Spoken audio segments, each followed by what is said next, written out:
Good morning leaders. So నేను wastage లో join అయినప్పుడు 3 నెలలు అవుతుంది. 3 నెలల నుంచి నేను చాలా రిజెక్షన్స్ వింటున్నా.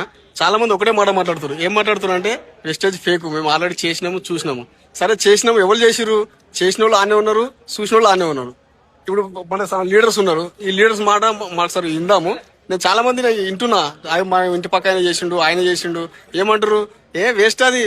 4 నెలలు 3 నెలలు చేస్తే ఎక్కువ లక్షల్లో లాస్ అయింది. లక్షల్లో ఎందుకు లాస్ అయ్యారు? సరే మన మన మన డైనమిక్ లీడర్ ఉన్నాడు శ్రీనివాస్ వడ్డేమని సార్ మాటల్లో విందాం. మా సార్ కూడా చేస్తుండే కదా, మా సార్ ఏ లెవెల్లో ఉన్నాడు, సార్ ఎట్లా ఆయన, సరే ఆయన మాటలు విందాము. సార్ చెప్పండి సార్ వెస్టేజ్ గురించి. సో లోకులు కాకులు, ఫస్ట్ ఆఫ్ ఆల్ ఎవరి డ్రీమ్ ఎంత ఉందో ఎవరికి తెలియదు. సార్ నేను కూడా ఈ ఆపర్చునిటీ 6 సంవత్సరాల ముందు తీసుకున్నాను. ఇవే క్వశ్చన్స్ నేను కూడా తీసుకున్నాను డైలీ మార్కెట్ వెళ్ళి ప్లాన్ చెప్తున్నప్పుడు. ఎవరైతే ఇప్పుడు అందరు జీవితంలో అందరి కళలు నెరవేరుతాయా అంటే 100% నెరవేరవు. ఎవరికైతే